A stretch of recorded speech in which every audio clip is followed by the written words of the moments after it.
오늘 함께 볼 말씀은 신약성경 빌립보서 1장 9절로 11절입니다. 제가 말씀을 봉독해 드리도록 하겠습니다.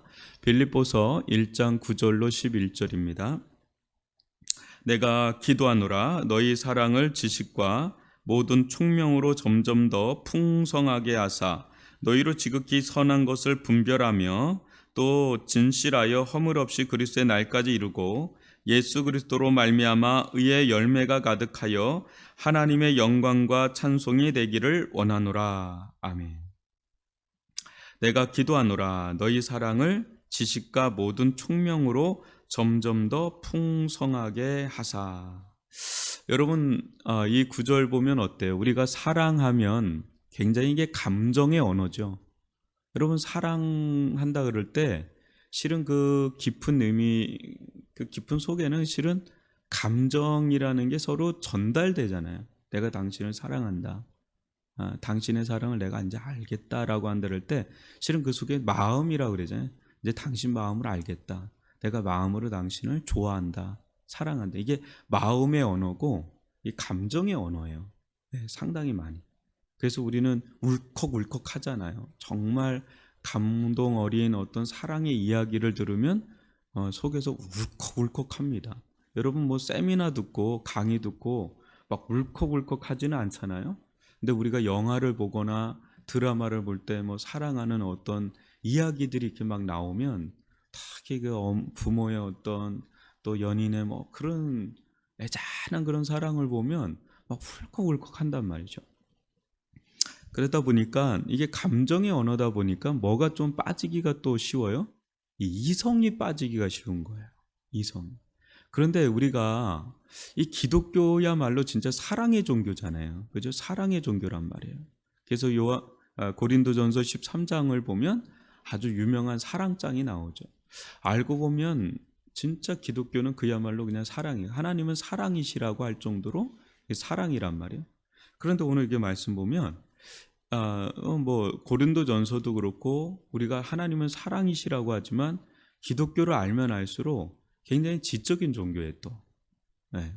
그래서 이게 전인격적인 부분을 다룬단 말이에요. 그래서 너희 사랑을 지식과 모든 총명으로 점점 더 풍성하게 하사.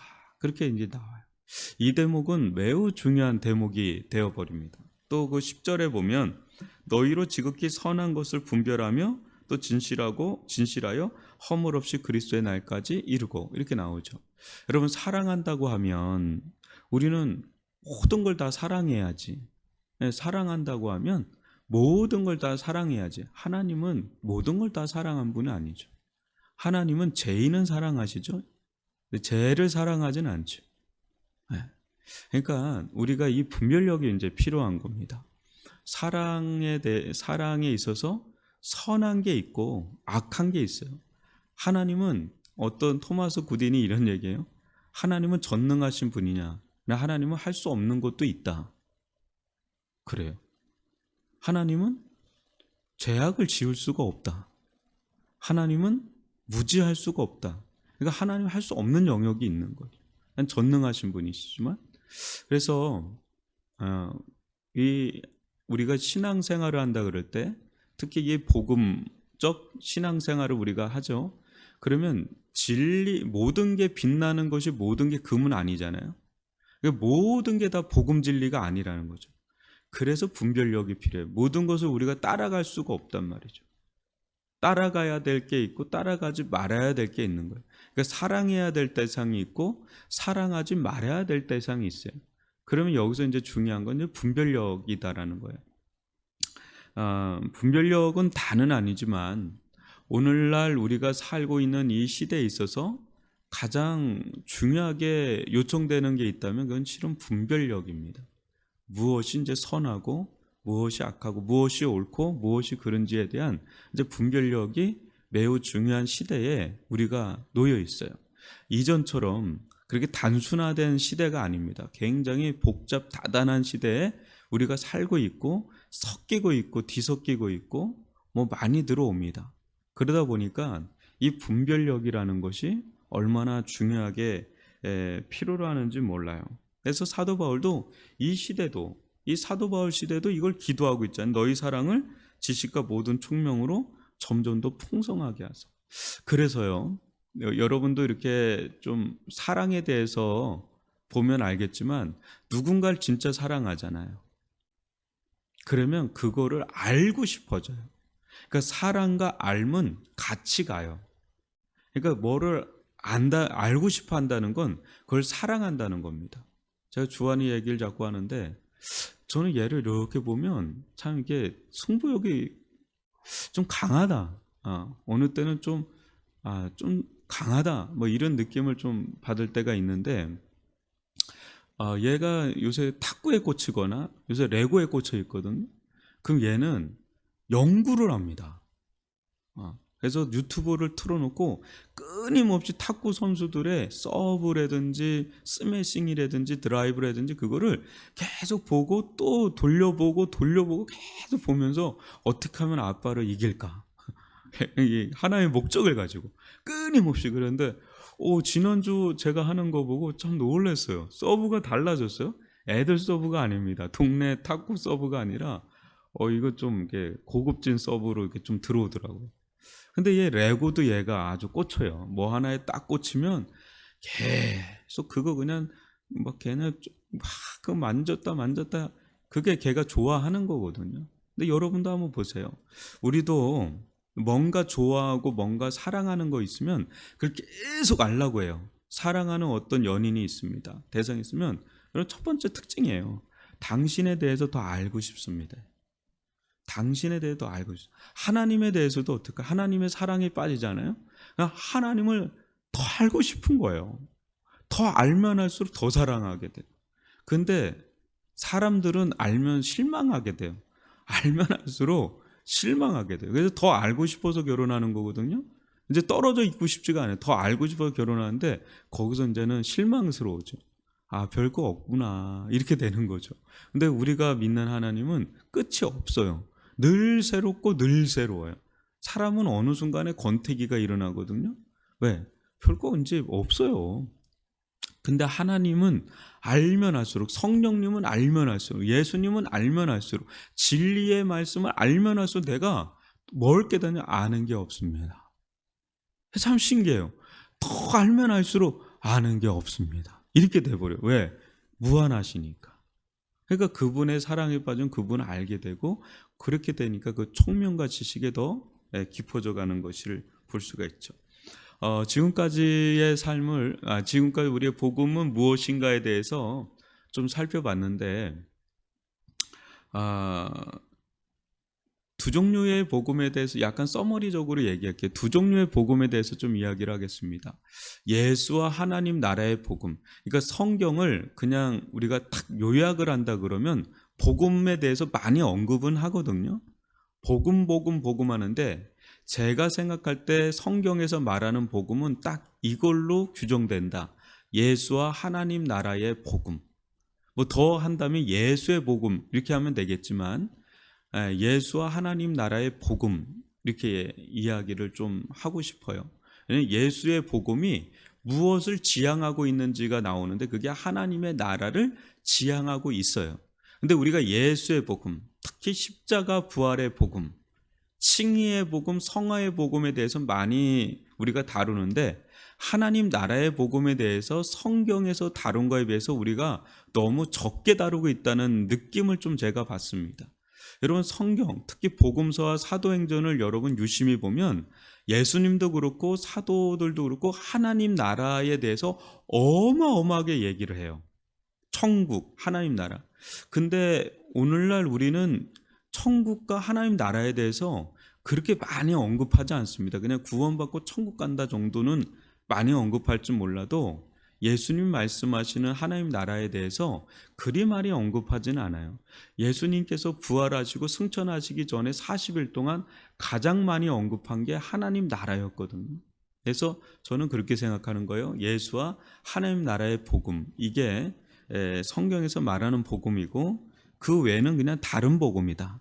이렇게 좀 퉁쳐버리는 걸로 좀 얘기를 해버리고요. 그 다음에 팀 켈러가 이제 이런 이야기를 하죠. 복음에 좀 반대되는 게 뭐냐? 그럼 예수와 하나님 나라에 반대되는 것이 뭐냐라고 한다 그럴 때 두 가지를 좀 크게 나눴죠. 하나는 종교, 율법주의, 도덕주의 같은 한 축을 얘기하고, 또 하나는 비종교, 율법, 폐기주의, 상대주의, 실용주의, 요런 쪽으로 이제 이야기를 합니다. 그럼 교회는 그럼 어떤 곳이냐? 복음이 순전하게 지켜져야 되겠지만 양대 요소가 교회는 혼용되기가 쉬워요. 그래서 율법주의적인 도덕주의적인 것들도 스며 들어오고 세속주의, 율법 폐기주의적인 이런 세속주의도 들어오고 이런 게 교회입니다. 세상은 아예 이제 세상에 있는 그런 것들이 강하고. 그래서 이 세 가지 카테고리를 우리가 마음에 두면 대략 어느 정도 분별력이 생긴다는 거예요. 지금 분별에 대해서 좀 오늘 얘기하는 겁니다. 우리가 이제 교회 안에서 신앙생활하거나 또 세상에서 또 바라볼 때 이런 카테고리로 보면 대략 좀 잡힙니다. 참된 기독교 영성이 무엇이냐에 대해서도 좀 이렇게 좀 보면 됩니다. 율법적 영성이 있고 복음적 영성이 있다. 율법적 영성은 강한 종교적 틀을 형성하고 있다. 그러나 내면은 굉장히 자아 자체가 세상의 뿌리를 두고 있는 게 율법적 영성의 특징이다. 그러면 복음적 영성의 특징은 뭐냐? 예수와 연합되어 있다. 내면이 이 자아가 예수와 연합되어 있어서 나타나는 게, 물론 틀도 있어요. 이렇게 경건의 틀이 있습니다. 모양이 있는데 경건의 능력이 있다는 거예요.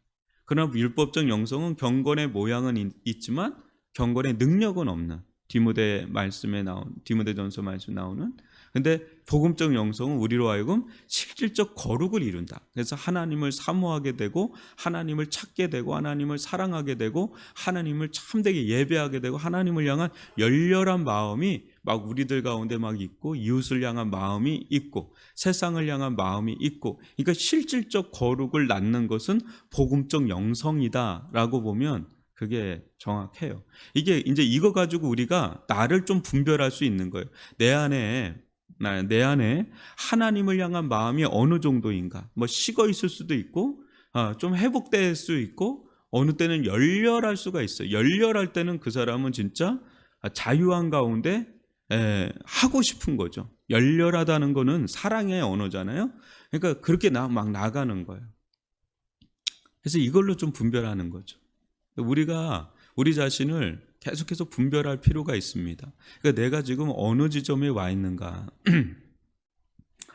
그래서 이렇게 막 우리가 신앙이 좀 무너진다 그럴 때 어떤 분은 율법 폐기주의로 갈 수가 있어요. 율법주의로 가지 말아야 된다 생각을 하고 오히려 그냥 그 상태로 막 머물어요. 우리가 신앙이 이게 다운될 때가 있잖아요.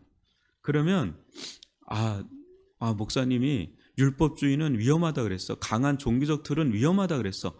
나는 억지로 말씀은 안 볼 거야. 억지로 그럼 기도는 안 할 거야. 억지로 예배 안 드릴 거야. 나는 회복될 때까지 기다릴 거야. 마음에서 일어날 때까지 난 기다릴 거야. 이렇게 가는 게 올바른 복음적 접근이 아니라 그건 율법 폐기주의적인 접근이라는 거예요. 뭐예요? 다운돼서 너무 내가 이제는 막 세상 쪽으로 막 흘렀다 그러면 확 또 율법주의로 딱 가가지고 막 이렇게 막 그게 아니라 말씀의 자리로 나오는 거예요. 정말 가난한 마음을 가지고 그 빈 마음을 가지고 나오는 거예요. 나와서 간절히 진짜 내 마음이 이렇습니다. 하나님, 숨김없이 고하는 거예요. 하나님, 제 마음은 이렇습니다. 제 마음이 진짜 지쳐 있고 낭망이 있고 낙심해 있고 너무 세상적인 곳으로 향해 있습니다. 저도 저를 어떻게 할 수가 없습니다. 주님, 이게 진실 어린 기도의 자리로 나와야 되는 거예요. 지금 진심을 가지고 나와야 되는 거예요. 이게 외식하지 말고, 그러니까 율법도 아니고 율법 폐기주의도 아니고, 이게 복음적인 접근인데, 싱클레이 퍼거슨이 그러잖아요. 율법주의가 위험하다고 하니까 사람은 다들 그 반대적 율법 폐기주의로 가고, 율법 폐기주의가 위험하다 그러니까 다들 율법주의로 간다는 거예요. 그런 접근이 아니라 말씀을 이제 봐도 이제 진실하게 보는 거예요. 왜냐? 나 정말 눈물 흘리던 내 마음이 너무 가난합니다.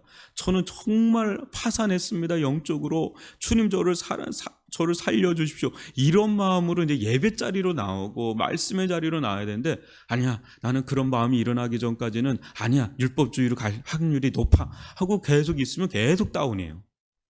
그래서 가만히 있는다고 회복이 되던가요? 아니에요. 가만히 있다고 회복되지 않습니다. 우리 안에는 성령이 있잖아요. 우리 안에는 예수가 있잖아요. 아주 그게 쪼그라들어도 있단 말이에요. 믿음이 있단 말이에요. 그 믿음을 쓰기를 원하세요, 하나님은. 그 의지를 가지고 막 쓰기를 원한단 말이에요. 그럴 때 그 은혜의 방편들과 맞부딪히면서 부싯돌처럼 막 부딪히면서 회복이 되는 거예요. 거기서 이제 막 부싯돌처럼 막 회복이 일어나는 거예요. 그래서 말씀의 자리로 나오고 기도의 자리로 나오고 예배의 자리로 나오고 막 이렇게 되는 거죠. 그래서 제가 복음과 삶의 관계에 대해서 이야기를 했는데, 여러분 우리가 계속해서 끊임없이 이 카테고리를 좀 고민해야 되는 거예요. 뭐냐면 복음이 무엇인가에 대해서 끊임없이 이제 생각을 하는 거예요. 끊임없이 상고하고 묵상하는 겁니다. 그런 가운데 거기에 믿음이, 내 안에 믿음이 있나라는 거를 계속해서 믿음의 반응이 일어나는가를 자기를 들여다봐야 돼요. 그러니까 삶이나 순종이 먼저가 아니라 은혜가 그 안에서 계속 일어나고 있는가를 좀 봐야 되고, 또 믿음의 믿음에 대해서도 일어나고 있는가를 끊임없이 봐야 되는 거예요. 그래서 내 순종과 삶이 은혜와 믿음의 기초에서 하고 있는 건지, 또 그 은혜와 믿음이 복음에서 기원하고 있는지를 끊임없이 이 카테고리 속에서 움직여야 되는 거예요. 계속해서 이 움직임 속에서. 그럴 때 이제 신앙이 참된 신앙으로 간다는 거예요. 복음의 뿌리를 내리니까 그 뿌리를 내린 그 복음 안에서 자양분, 은혜의 자양분을 얻고 믿음의 자양분을 얻고, 그런 가운데 어떻게 돼요? 그런 가운데 이제 삶이 나오고 순종이 나오고 거룩함이 나오고, 이런 이 카테고리 안에서 우리가 이렇게 봐야 되는 거죠. 그래서 조금 더 뿌리로 들어가면 이렇게 좀 이야기할 수 있겠네요. 여러분 복음이 있다 그럴 때 이 복음을 받아들인 깔때기가 매우 중요하다. 매우 중요하다. 복음을 우리가 듣긴 하는데, 지난주에도 여러분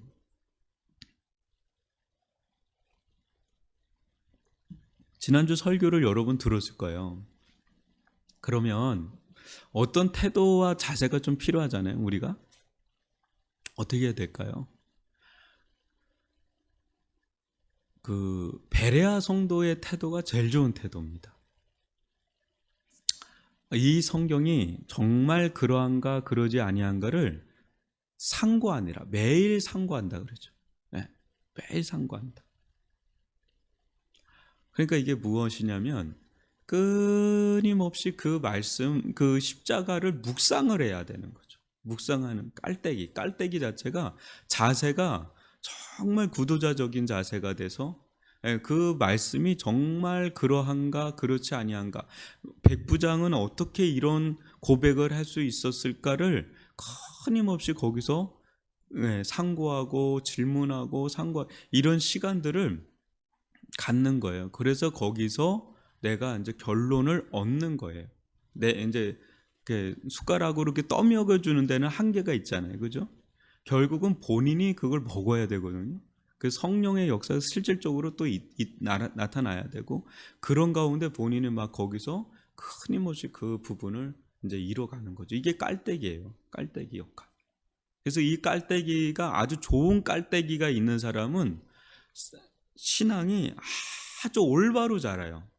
폭넓게 깊이 아주 올곧게 이게 자라요. 근데 이 깔때기 자체가 우리의 내면, 우리 여기 안에 깔때기가 있는 겁니다. 이 안에. 그래서 이 안에 이 깔때기, 보이지 않는 깔때기가 있는데, 이게 얼마나 아주 좋으냐에 따라서 이게 이제 흘러 들어가는 게 전혀 달라지는 거예요. 이제 같은 뭐 예배당에서 있고 같은 교회에서 예배를 드려도 천양지차잖아요. 그죠? 너무 사람들이 달라도 너무 달라요. 근데 이 깔때기 자체가 이게 아주 건강하고 좋은 사람들은 뭐 복음서에 그거 있죠. 얻는 사람은 더 얻고 잃는 사람은 있는 것도 빼앗긴다 그러죠. 천국에 대해서 그렇게 얘기하잖아요.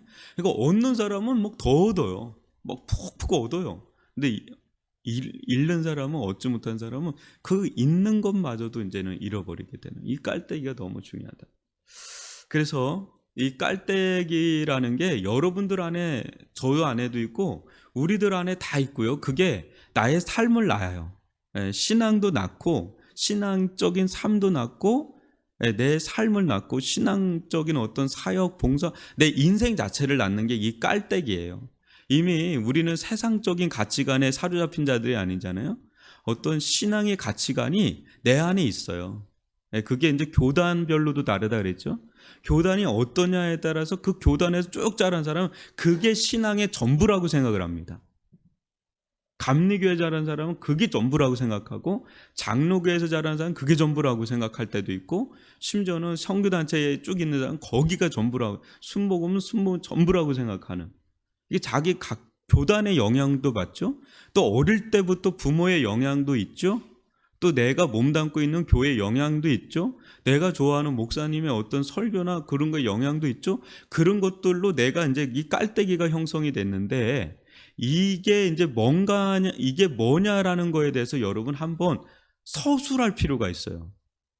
나는 신앙은, 나는 복음은, 신앙적인 삶은 이런 거라고 생각해. 나는 봉사는 이렇게 해야 된다고 생각해. 나는 교회 생활은 이렇게 해야 된다고 생각해. 라는 게 우리들 안에 아주 뿌리 깊이 잡혀 있어요. 근데 이게 바로 대부분의 목사님들 얘기하는 것처럼 그래요. 50이 넘으면 사람이 안 바뀐다는 게 안 바뀌는 거예요. 너무 견고하게 이게 뿌리 내리기 있기 때문에. 근데 이 부분이 바뀌지 않잖아요.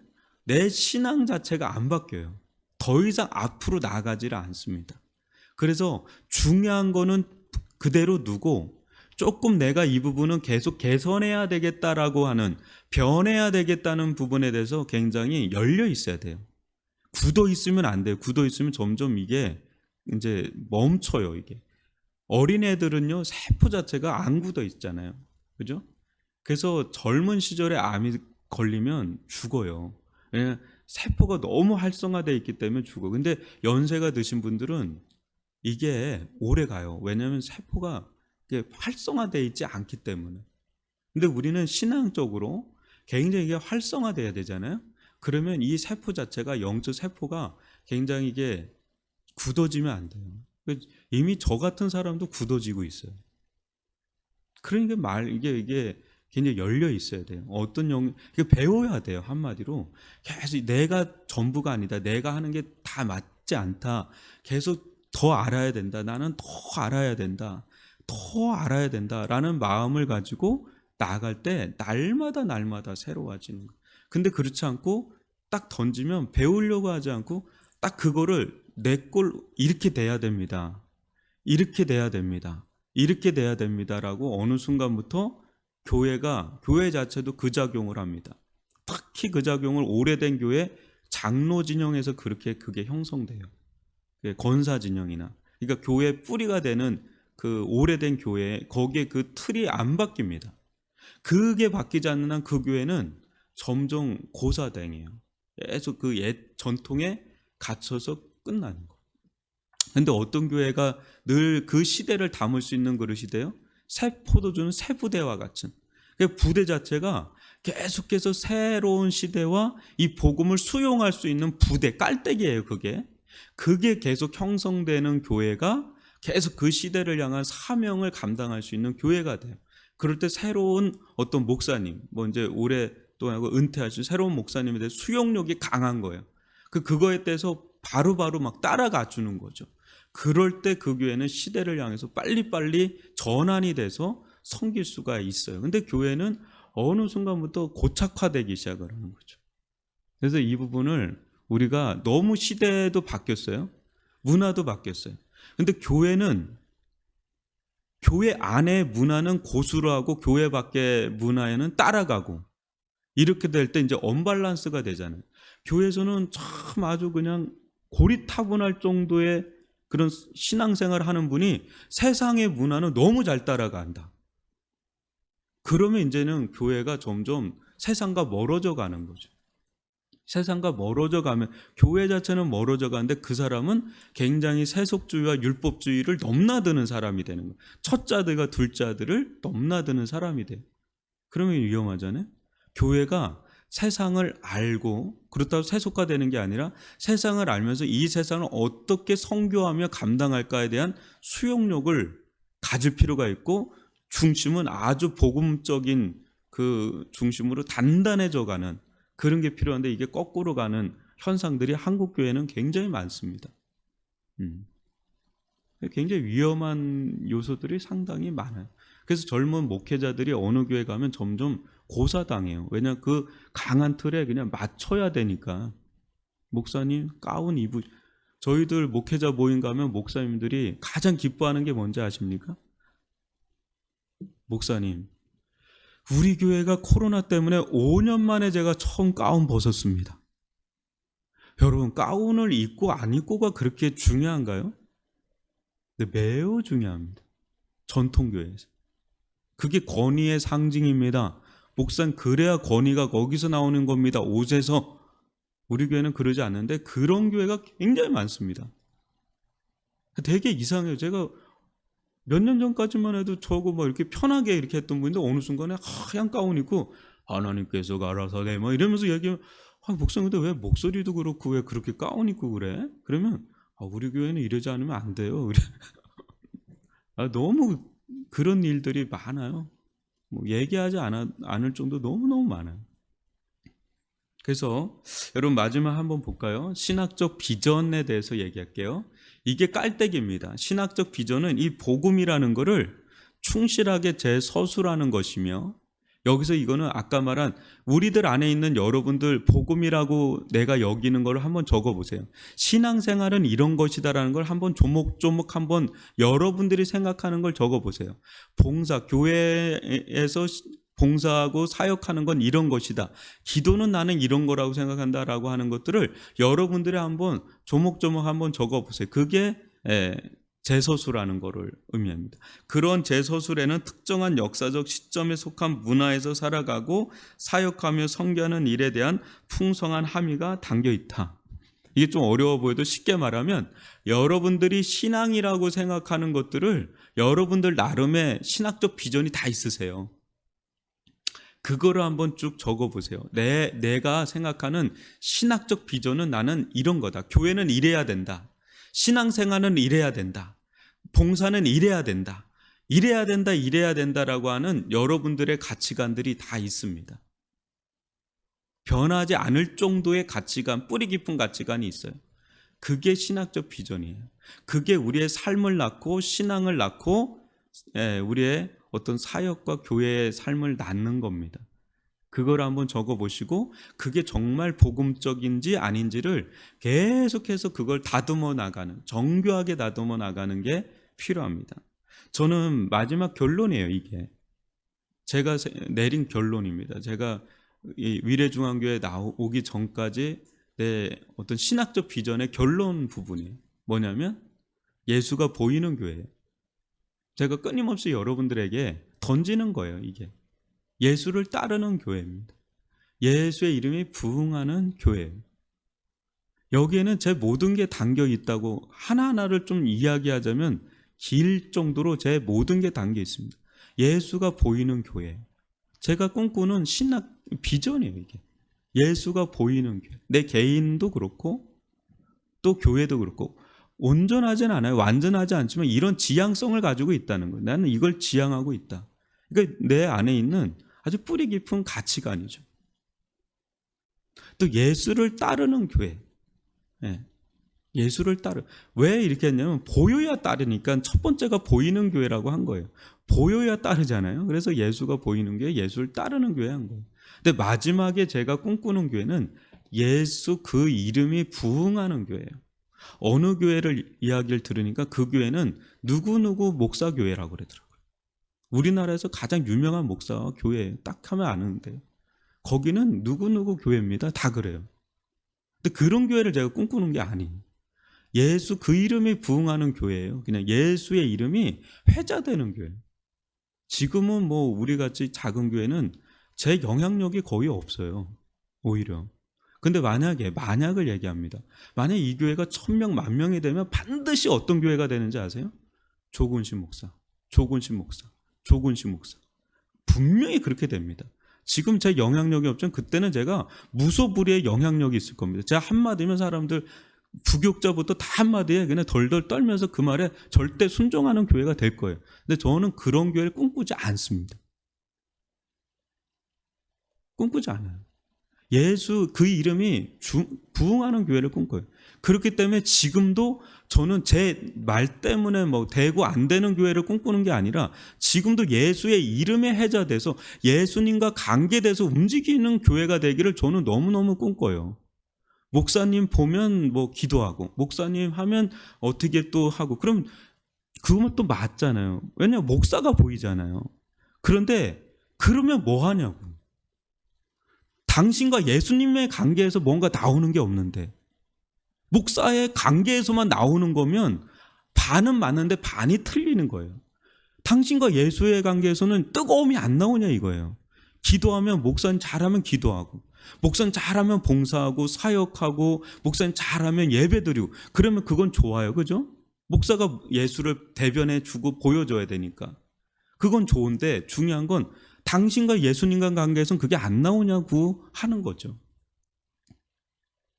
저는 그걸 너무 많이 봤기 때문에 그래서 예수가 보이는 교회를 계속 얘기를 하는 겁니다. 아니 당신과 예수님과 관계에서 뜨거운 기도가 안 나옵니까?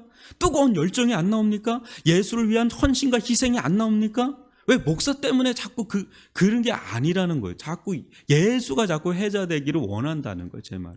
예수 때문에 뭔가 하고 예수 때문에 하고 예수 때문에 그래야 교회가 예수 중심의 교회가 돼요. 복음 중심의 교회가 돼요. 아예 초창기부터 이래야지 교회가 서는 거예요. 예수 중심에. 저는 이걸 꿈꾸는 겁니다. 제 중심을 여러분들이 아직 다 들여다보지 못할 수 있기 때문에 저희가 좀 얘기를 하는 겁니다. 이걸 꿈꿉니다. 오늘 좀 길었는데 여튼 간에 이 부분을 마음에 두고 좀 더 이 부분을 조금 더 설명을 또 하겠습니다. 우리 말씀 들은 말씀 가지고 기도하고 자유롭게 돌아가도록 하겠습니다.